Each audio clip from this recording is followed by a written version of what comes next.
तो दोस्तों कभी कभी मजाक इतना महंगा पड़ जाता है कि बात जान पे बन आती है। यहाँ पर फेसबुक प्रैंक के मजाक ही मजाक में 3 लोगों की जान चली गई। फेसबुक प्रैंक का मजाक इतना महंगा पड़ा कि इसने पैदा होने वाले बच्चे को भी बस कुछ ही घंटों में मौत के घाट उतार दिया। चलिए जान लेते हैं कि आखिर फेसबुक का ऐसा कौन सा मजाक था जिसमें 3 लोगों की जान गई। चलिए जानते हैं। दोस्तों आज की कहानी भारत के राज्य केरला के जिला कोल्लम के एक गांव कल्लू अदुक्कल में रहने वाले विष्णु के परिवार की है। दोस्तों विष्णु जो है 10वीं पास करने के बाद आईटीआई का एक कोर्स करता है और आईटीआई का कोर्स करने के बाद वह अपने काम धंधे में लग जाता है। 21 साल की उम्र में विष्णु की नज़र एक रेशमा नाम की लड़की पे पड़ती है, क्योंकि रेशमा जो है विष्णु के बड़े भाई रंजीत की पत्नी आर्या और विष्णु की भांजी ग्रीष्मा की दोस्त थी। क्योंकि इन तीनों ने ही एक ही कॉलेज में पढ़ाई करी थी और पढ़ाई के दौरान इन तीनों में गहरी दोस्ती हो गई थी। इसी दोस्ती के कारण रेशमा जो है विष्णु की भाभी आर्या और उसकी भांजी ग्रीष्मा के पास विष्णु के घर आया जाया करती थी। आने जाने के क्रम में ही विष्णु की नज़र रेशमा पे पड़ती है और फिर रेशमा की नज़र विष्णु पे पड़ती है। दोनों में ही गहरा प्यार हो जाता है और ये दोनों एक दूसरे को बहुत प्यार करते हैं और साथ जीने मरने की कस्में खाने लगते हैं। होता यह है कि कुछ समय के बाद विष्णु और रेशमा सब परिवार को ये भी बता देते हैं कि वो दोनों शादी करना चाहते हैं। साल 2017 में धूमधाम से विष्णु और रेशमा की शादी भी हो जाती है और फिर शादी के बाद ग्रीष्मा आर्या और रेशमा की दोस्ती और मजबूत हो जाती है। एक ही घर में रहना, साथ उठना, साथ बैठना और बातचीत करना, ये सब कुछ रेशमा आर्या और ग्रीष्मा की दोस्ती को और मजबूत बना देता है। फिलहाल होता यह है कि शादी के बाद हंसते खेलते वक्त कटता है और कब वक्त कट गया ये पता भी नहीं लगता है। शादी के बाद रेशमा माँ भी बनती है, वह एक बेटी को जन्म देती है। दोस्तों रेशमा और विष्णु के बीच बड़ी ही हंसी खुशी जिंदगी कट रही थी और सब कुछ ठीक ठाक चल रहा था। लेकिन एक समय आता है कि फिर रेशमा और विष्णु के रिश्ते में दरार आ जाती है। रिश्ते में दरार आने का मतलब ये नहीं था कि बेटी का घर में जन्म होना, बल्कि मेन कारण था घर में एंड्रॉयड फ़ोन का आना। फिलहाल दोस्तों आपको बता दूं कि पहले तो रेशमा अपने पति विष्णु के ही फ़ोन को चलाया करती थी और उसी से बातचीत किया करती थी या फिर सिंपल सा बटनों का फ़ोन रखा करती थी। लेकिन पत्नी रेशमा की डिमांड पे विष्णु ने उसे एंड्रॉयड फ़ोन दिला दिया था, जिस एंड्रॉयड फ़ोन पे उसने फेसबुक अकाउंट बनाया और फिर फेसबुक में वह खो गई। दोस्तों होता यह है कि रेशमा फेसबुक चलाने की इतनी आदी हो गई कि वह घर के और कामों पे कतई ध्यान ही नहीं देती थी। इसी बात को लेकर रेशमा और विष्णु के बीच में कुछ रिश्ते में खटास पैदा हो गई और फिर आए दिन झगड़ा होने लगा। लेकिन रेशमा जो थी उसकी आदत सुधरने के बजाय और बिगड़ती ही चली गई, सुधरने का नाम नहीं लेती है। फिलहाल दोस्तों होता यह है कि इसी सब के बीच में महीने बीतते हैं, हफ्ते बीतते हैं और फिर पूरा साल बीत जाता है। लेकिन रेशमा की आदत संभलने का नाम नहीं लेती है, जबकि विष्णु ये सोच रहा था कि हो सकता है महीना 2 महीने में रेशमा की आदत सुधर जाएगी। लेकिन हफ्ते बीतते हैं, महीने बीतते हैं, यहाँ तक कि साल बीत जाता है, रेशमा की आदत और बिगड़ती जाती है। ये मानो जैसे रेशमा को मोबाइल का नशा हो गया हो। फिलहाल दोस्तों अब इसी सब के बीच में साल आ जाता है 2020। साल 2020 में कोरोना वायरस फैला हुआ था और महामारी लगातार चरम पे थी। लेकिन इधर जो है लगातार रेशमा फेसबुक पे खोई हुई थी, उसे मोबाइल से फुर्सत ही नहीं मिल पाती थी। इधर कोरोना वायरस की मार देश की जनता पे पड़ रही थी, काम धंधे ठप हो गए थे और इसकी मार पड़ी थी विष्णु पे भी और विष्णु का काम धंधा भी खत्म हो गया था। विष्णु काफी परेशान था, रोजगार की तलाश में दर बदर भटक रहा था। दोस्तों होता यह है कि इसी सबके बीच में विष्णु के दोस्त एक दिन विष्णु को बताते हैं फोन पे कि हमने आपकी पत्नी रेशमा को वर्कला में देखा है। वर्कला जो है विष्णु के घर से लगभग 20 किलोमीटर दूर एक बीच टूरिस्ट डेस्टिनेशन है। जैसे ही पता लगता है विष्णु को अपने दोस्तों के माध्यम से कि उसकी पत्नी रेशमा वर्कला घूमने गई है और यह पहली बार है भविष्य में कि उसकी पत्नी घर से बाहर निकली, वो भी उसे बताए बिना ही। फौरन ही विष्णु अपनी पत्नी रेशमा के पास फ़ोन करता है और कहता है कि तुम कहाँ हो? तो रेशमा कहती है कि दरअसल बेटी घर पर परेशान कर रही थी, इसलिए मैं उसे घुमाने के बहाने लेकर बाहर आ गई हूँ। तभी फ़ोन पर थोड़ी नोक-झोंक होती है विष्णु और रेशमा के बीच, लेकिन थोड़ी ही देर में बात करते नॉर्मल हो जाती है। उसके बाद विष्णु जो है अपनी पत्नी को परावल नाम की जगह पे रिसीव करने चला जाता है, जहां उसकी पत्नी बस से उतरती है और वह रिसीव करता है और फिर ये दोनों घर आ जाते हैं। दोस्तों, कोरोना वायरस की मार इतनी ज्यादा विष्णु पे पड़ गई थी कि वह बेरोजगार तो हुआ ही, लेकिन उसे अपना घर तक बेचना पड़ गया था और घर बेचने के बाद वह अपनी ससुराल में रहने आ गया था। दोस्तों, विष्णु के जो ससुर थे जिनका नाम है सुदर्शन पिल्लई, वो भी परावल नाम की जगह के पास ओजाई कोटू नाम के गांव में रहा करते थे। वहीं ओजाई कोटू नाम के गांव में जाकर अपनी ससुराल में यानी के ससुर सुदर्शन पिल्लई के घर पे रहने लगा था अपनी पत्नी रेशमा को लेकर विष्णु का। होता यह है कि विष्णु के ससुर सुदर्शन पिल्लई जो हैं वो रोज की तरह सुबह सुबह नहा धोकर जाया करते थे पास के मंदिर में पूजा करने। अब दिन आता है 5 जनवरी साल 2020 का। 5 जनवरी 2020 की सुबह सुबह रोज की तरह विष्णु के ससुर सुदर्शन पिल्लई उठते हैं और नहा धो के पास ही के मंदिर में चले जाते हैं पूजा करने के लिए। जब वह पूजा करके वापस लौट रहे थे तो घर के पास ही जंगल में उन्हें एक बच्चे के रोने की आवाज़ सुनाई देती है। वो अपने दाएं देखते हैं, बाएं देखते हैं, इधर देखते हैं, उधर देखते हैं, चारों तरफ देख लेते हैं, लेकिन उन्हें कहीं कोई नजर नहीं आता है। तभी विष्णु के ससुर सुदर्शन पिल्लई जो हैं आवाज़ के पीछे लगते हुए जाते हैं, तो वो देखते हैं कि एक पेड़ के नीचे बड़ा सा पत्तों का ढेर लगा हुआ है, जिसमें से बच्चे के रोने की आवाज़ सुनाई दे रही है। पास ही में टहल रहे अपने दामाद विष्णु को विष्णु के ससुर सुदर्शन पिल्लई आवाज़ लगाते हैं और आवाज़ सुनते ही विष्णु जो है भागता दौड़ता पहुंचता है। तो वो कहते हैं कि इस पत्तों के ढेर में से किसी बच्चे के रोने की आवाज़ सुनाई दे रही है। इतना जब सुनता है विष्णु तो वो भी शॉक रह जाता है। उसके बाद जब वह पत्ते हटा के देखता है तो उसमें एक नवजात शिशु था। मिली नवजात एक बच्ची थी जो कि बेहद कमज़ोर थी और देखकर यह एहसास हो रहा था कि ऐसा लग रहा है कि ये बच्ची अभी अभी पैदा हुई हो। दोस्तों, बच्ची का नाल भी नहीं कटा था। होता यह है कि फौरन ही सावधानी के साथ विष्णु उस बच्ची को उठा लेता है और भागता दौड़ता अपने घर लेकर आता है। उसके बाद सुदर्शन पिल्लई जो हैं विष्णु के ससुर, वो अपने हाथों से उस बच्ची का नाल काटते हैं।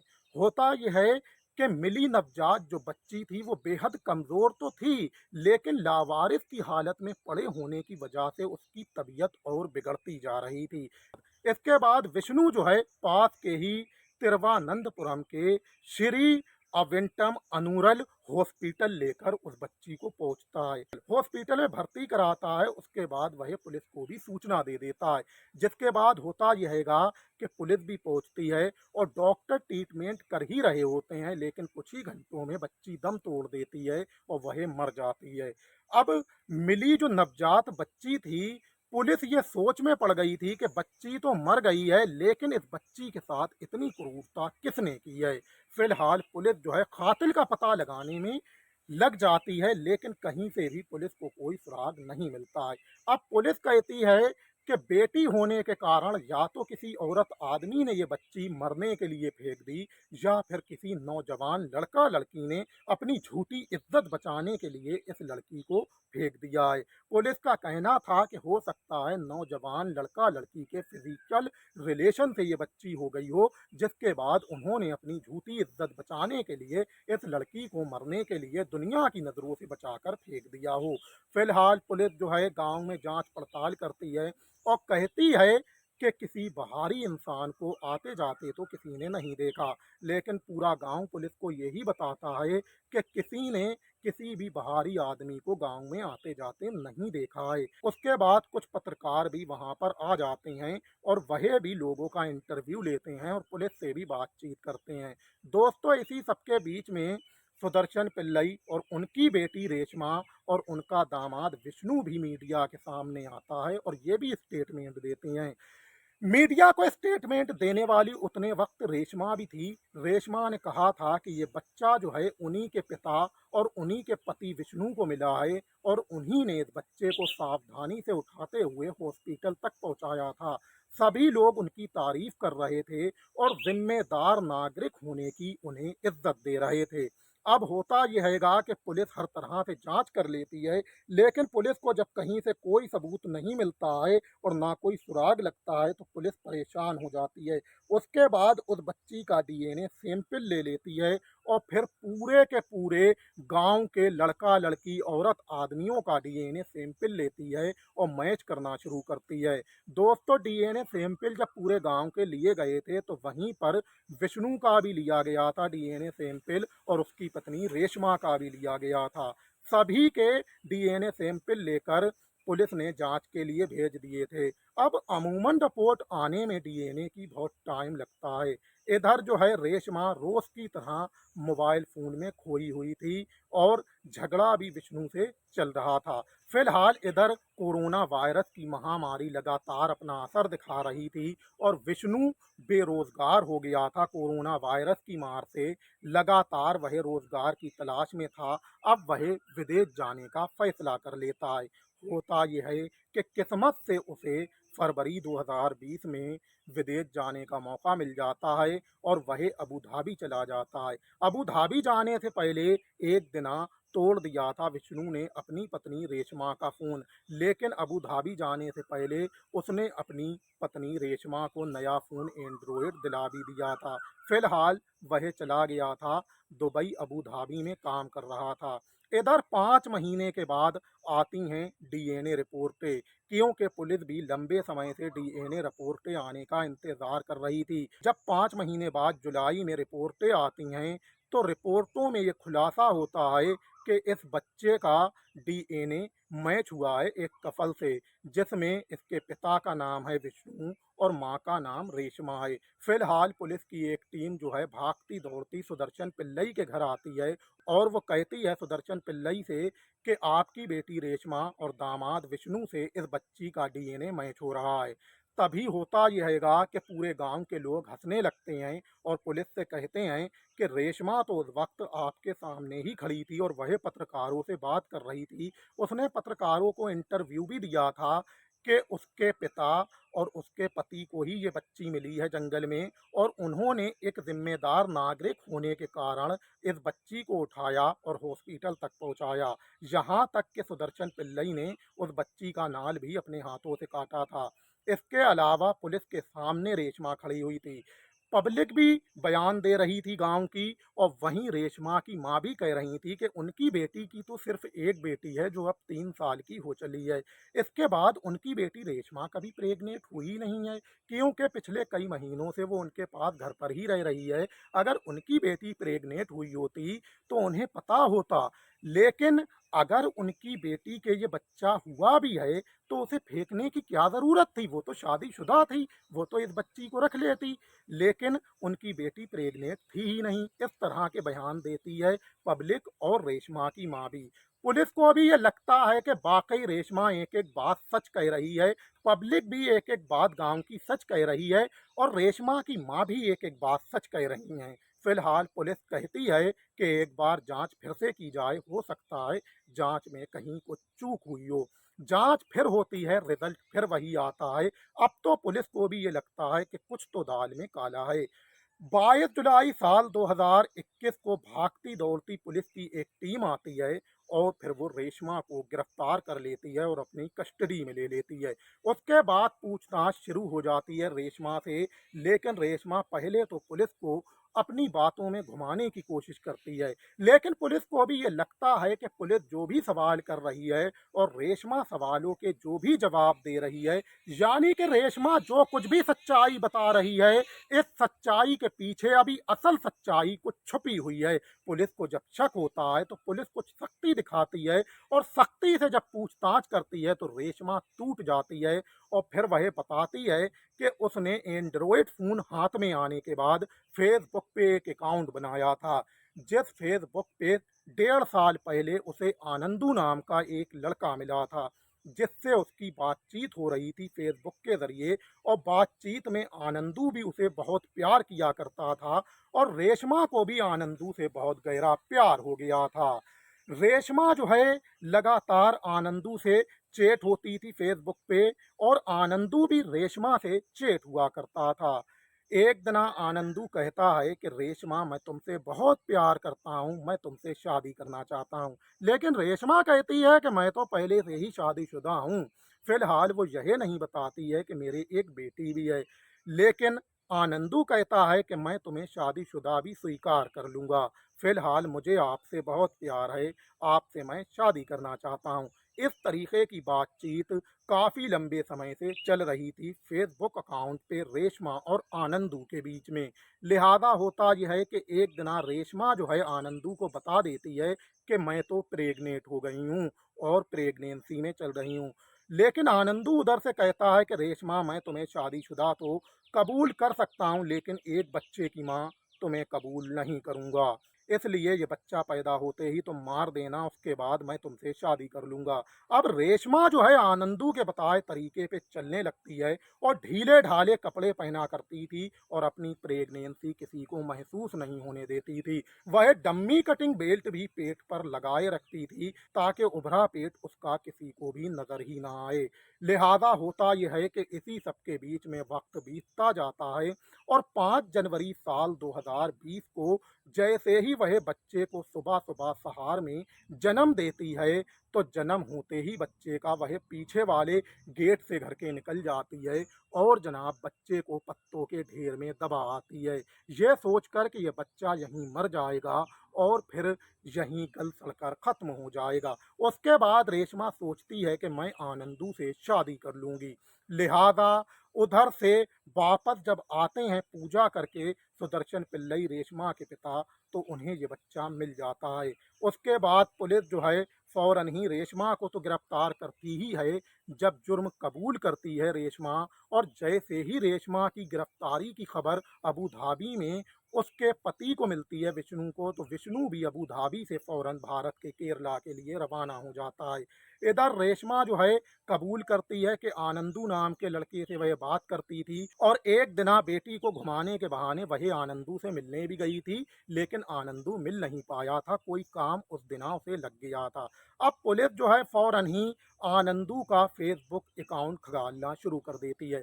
पुलिस की साइबर टीमें जो हैं लगातार आनंदू का पता लगाने की कोशिश करती हैं और जनाब सैकड़ाहा आनंदू नाम के अकाउंट खंगाल देती हैं फेसबुक पे, लेकिन कहीं से भी रेशमा वाले आनंदू का पता नहीं लगता है।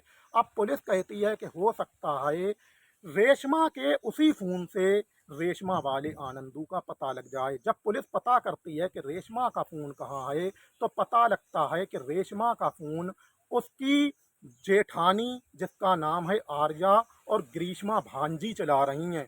पुलिस फ़ौरन ही 24 जुलाई 2021 को एक नोटिस भेजती है आर्या और ग्रीष्मा के पास और कहती है कि आप अदालत में मोबाइल फ़ोन लेकर रेशमा का आइए।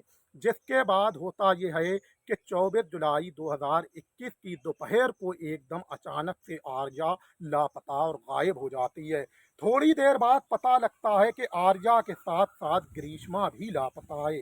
फिलहाल दोस्तों आपको बता दूं कि अब पुलिस के सामने एक और मुसीबत खड़ी हो जाती है। एक केस तो पुलिस अभी सोल्व कर नहीं पाई थी, उससे पहले ही गांव की 2 लड़कियां और गायब हो चुकी थी। अब पुलिस जो है ग्रीष्मा और आर्या का पता लगाने में जुट जाती है।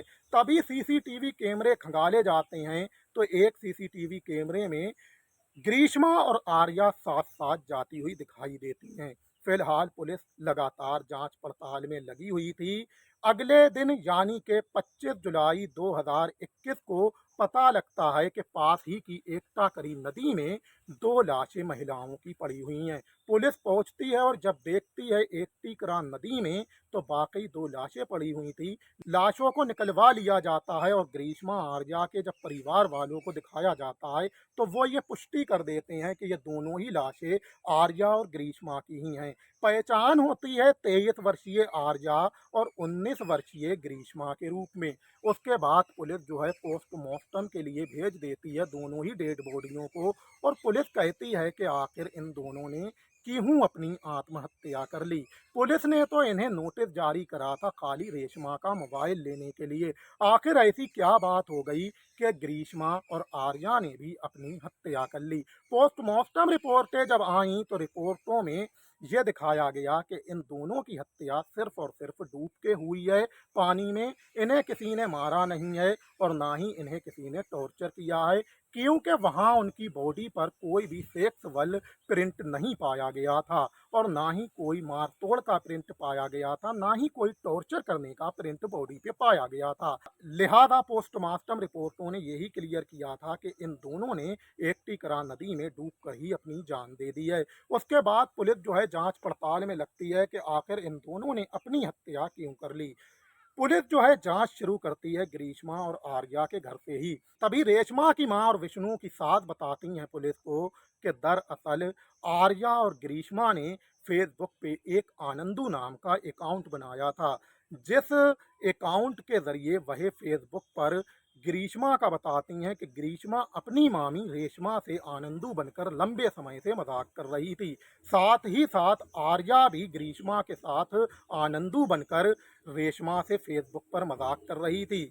और जनाब एक दिना रेशमा ने बताया था कि वह प्रेग्नेंट हो गई है।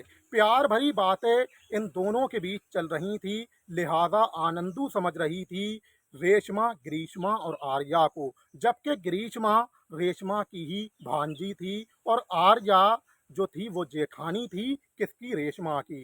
रेशमा की जेठानी आर्या और ग्रीष्मा भांजी ये दोनों आनंदू बनके लगातार फेसबुक पे मजाक कर रहे थे रेशमा से।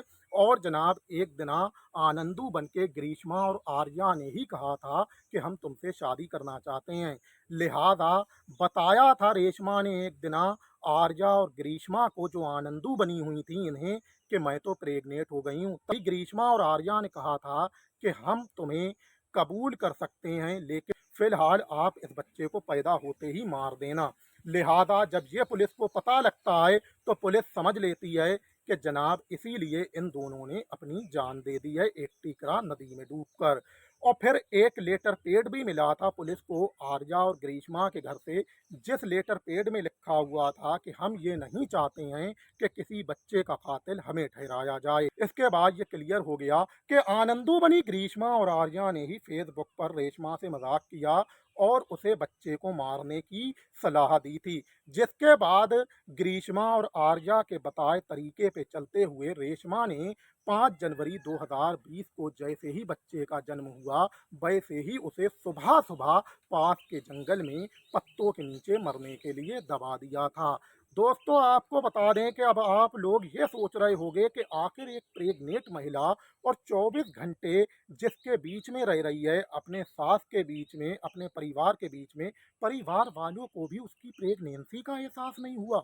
तो जी हाँ, आपको बताऊंगा, अबू धाबी से जब उसका पति आया था रेशमा का विष्णु, उससे जब पूछताछ हुई थी तो उसने भी कहा था कि मुझे ये नहीं पता था कि मेरी पत्नी प्रेग्नेंट है, क्योंकि उसका कहना है कि 24 जनवरी को हम दोनों पूजा करने गए थे और शाम को साथ साथ सोए भी थे, लेकिन मुझे ये एहसास नहीं हुआ था कि रेशमा प्रेग्नेंट है। उसके पति विष्णु ने बताया था। अब आपको बता दें, क्योंकि आपके दिमाग में ये बात घूमती रहेगी कि जिस परिवार के बीच में रह रही हो महिला और उसकी प्रेगनेंसी का परिवार को एहसास ना हो, ऐसा कैसे हो सकता है, ये बात आपके दिमाग में घूमती रहेगी। इसलिए इसे क्लियर करता चलूं, इसका भी जवाब दूंगा। दोस्तों आपको बता दूं कि क्रिप्टिक प्रेगनेंसी जो होती है साइंस के आधार पे, क्रिप्टिक प्रेगनेंसी कभी मालूम नहीं चलती है। ज़्यादा फिट महिला की प्रेगनेंसी मालूम नहीं चलती है, या फिर ज़्यादा फैट जो मोटी महिला होती है उसकी भी प्रेगनेंसी मालूम नहीं चलती है। इसे साइंस में क्रिप्टिक प्रेगनेंसी कहते हैं। तो आपको बता दें कि साल 2019 में ऑस्ट्रेलिया की एक मॉडल है जिसका नाम है एरिन लैंडमैन। एरिन लैंडमैन ने यह बताया था कि कि उन्हें साल 2019 में 1 घंटा पहले दर्द हुआ पेट में, और जब वह दिखाने के लिए हॉस्पिटल गईं, जब जांच हुई तो पता लगा कि प्रेग्नेंट हैं, और 1 घंटे बाद उन्होंने एक बेटे को जन्म दे दिया। एरिन लैंगमैन का कहना है कि उन्हें खुद नहीं पता था कि वो प्रेग्नेंट हैं। इस प्रेगनेंसी को क्रिप्टिक प्रेगनेंसी भी कहा जाता है। दूसरी तरफ एक सवाल और पैदा होता है कि आखिर प्रसव के समय तो कुछ दर्द और तकलीफ हुई होगी रेशमा को।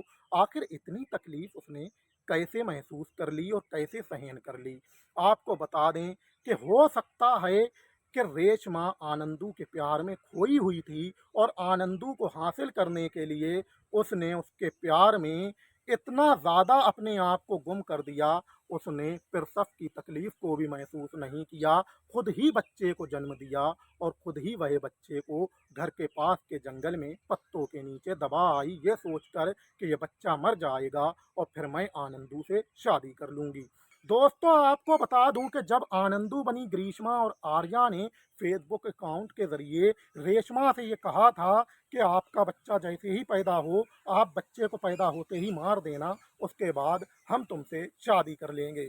ग्रीष्मा और आर्या भी ये नहीं समझ रही थी कि रेशमा प्रेग्नेंट है, क्योंकि ग्रीष्मा और आर्या भी हरवे जरबे रेशमा को देखती रहती थीं, और रेशमा की प्रेगनेंसी के बारे में उन्हें भी नहीं पता था। वरना हो सकता है कि वो ये नहीं कहती कि तुम इस बच्चे को मार देना।